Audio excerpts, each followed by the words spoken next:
welcome back to the channel. Welcome back to another video. This is Tristan with Lawson's Car Reviews. Today I have got the 2014 Ford Fusion Titanium. It's the front wheel drive version, but it's EcoBoost, so it's turbocharged. So let's go ahead and take a look at this thing. I think you'll like it. What's good, YouTube? This hood is really light. Giddy up!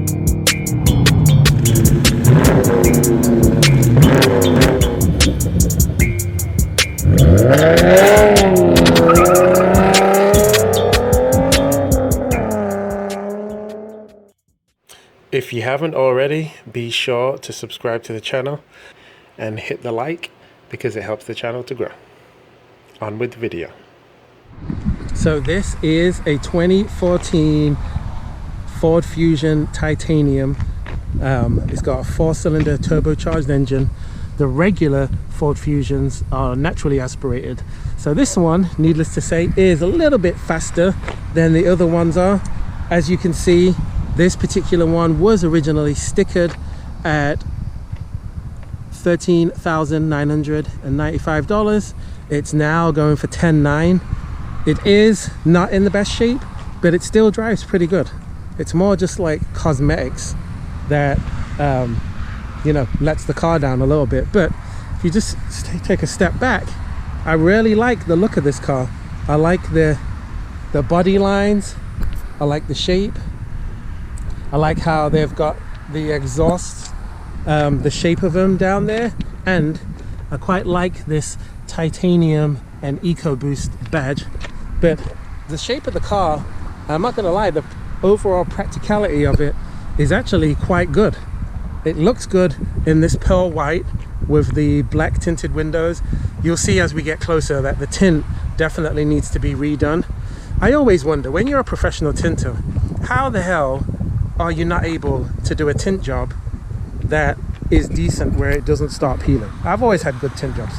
The car comes with this regular Ford key fob, and as you can see, it's got remote start on it and all of the goodies. So I'm sure if you lock it and then press the button twice, then that starts the car up and gets it going.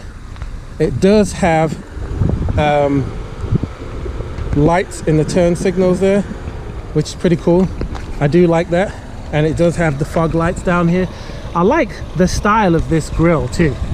Kind of looks a little bit fishy, a little bit fish-like, but overall kind of liking the style. And as I said, I like the body lines that go all the way from the bottom and goes all the way to the back. It's kind of slick, and I like the color of this car. The wheels, these are awesome. These are some of my favorite Ford wheels. 235 40-inch sidewall, so pretty sporty small sidewall on a 19-inch rim. So 19-inch wheels usually cost more than 20-inch wheels. The tires do, because they are a bit of an odd size, so there's not as many of them, so they usually cost more. And as you can see down here, somebody hasn't looked after them the best. There's a little bit of rust down here on the wheels, but the style of those wheels I think is absolutely awesome. And I like this kind of like flat style spoiler. Just gives it a little kick up, but it just looks nice. I really I'm digging this. And if you open the trunk, it has quite a large trunk. Let me go ahead and look up the trunk size, which I did have it down. I believe it's around 16 cubic feet for the size of the trunk. Let's see. Yep, I was right. 16 cubic feet. So it's a big trunk. There is a spare there underneath the mat. I'm not going to bother you with looking at the spare.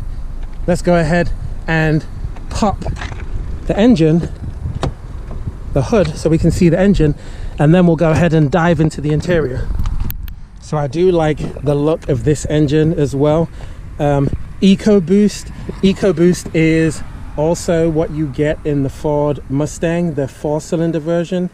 So what are we looking at with this engine? Well, it is a 2-liter 4-cylinder engine making 231 horsepower in this particular model year, and it makes 270 pound-feet of torque. So it's got a decent amount of torque. It makes that at 3,000 RPM. It gets 33 miles on the highway and 27 in the city. It does 0 to 60 in 7 seconds. The all-wheel drive version is faster. It's a 6-speed automatic, and this one is a front-wheel drive, and it weighs 3,500 pounds, which is a little bit more than I thought it would weigh actually for the size of the car.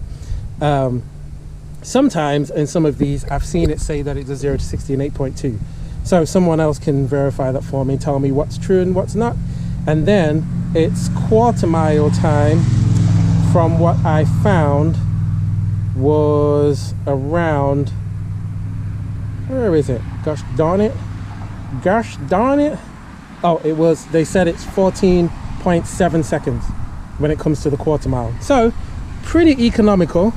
Got a prop rod instead of a hood strut, but that's not a big deal. Let's go ahead and take a look at the interior.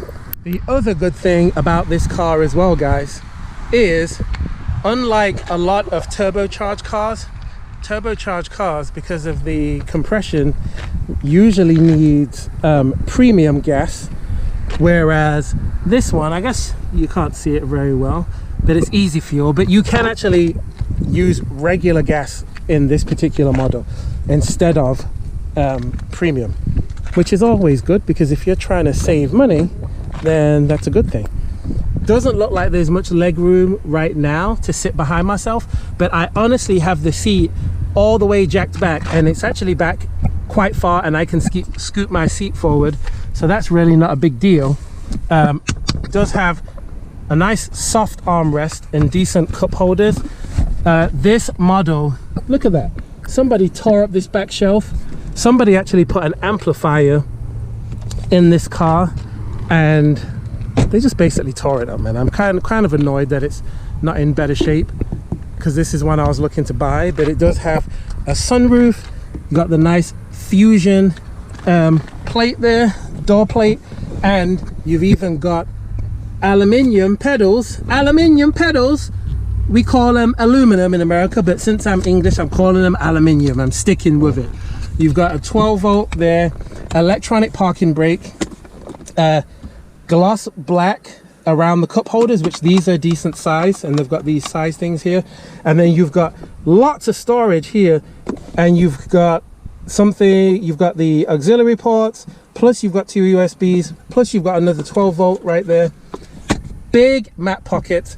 I love the style of the door, because it's very functional, and you've got a huge glove compartment. So absolutely loving that. As far as the features on the car, the steering wheel feels good. You've got all of the controls for the radio and everything on here. It's push button start, so you go ahead, you press the brake, push that button, and you see the car start up, and it does its sexy Ford thing. I know I have a Camaro now, but I did own a Mustang for a long time. This car even has these little pedal shifters for you to shift gear when you put the car into sports mode, which I've not done yet, but I'll do it soon. And the AC is not blowing hot, so I'm burning up in here. So you better appreciate this video, because I'm sweating my damn balls off just to do it. You've got 3 presets for the seating, and then you know, gloss back on the door here. These materials actually feel really nice. These materials feel a lot nicer than the Nissan Altima that I just drove. You've got you know, lights in the visor shades. You've got the power roof, which is a nice touch, one touch. And I know this is an older car, but this would look so good if that was frameless. And you have a really nice looking Microsoft sync. I'll put it in gear, see, powered by Microsoft. But this looks really good, and it's actually pretty loud when you turn it up. I'm not going to do that because I'll get a copyright strike, and all of these buttons are quite easy to use. The car is fairly loaded, guys. I mean, it has heated seats. You can see here, sorry, the sun is blocking it. Let me pull this shade. Okay, so you've got heated seats. Oh, fly, get out of the car. Get out, get out, get out. Okay, I hate flies. I'd rather see spider. You've got heated seats. which you can turn on, I guess, from the screen. You've got heated steering wheel. If you look over here, if you click past this part, click past these, like I said, you have a digital tachometer. The engine doesn't sound too bad, but then you've also got the little gauge here where it does the lane keep assist, and I like the clearness of this here, and there's plenty of leg room, and I even like the storage space that it's got down here. If you look at that, that's pretty cool. I like that touch. It's kind of like a handle you can hold on to when someone's going way too fast.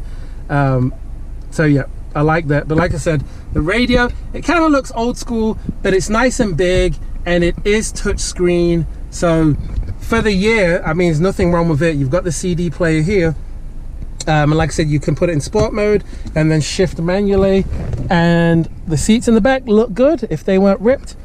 They've got decent bolster into them. These are the tan leather seats. This car probably would look a lot nicer with black leather, but look at the roofline. It's completely disgusting, and there's a piece missing from here too. So needless to say, I will not be buying this model, but you know, we'll get another one soon. So let's go ahead and do the driving portion of this.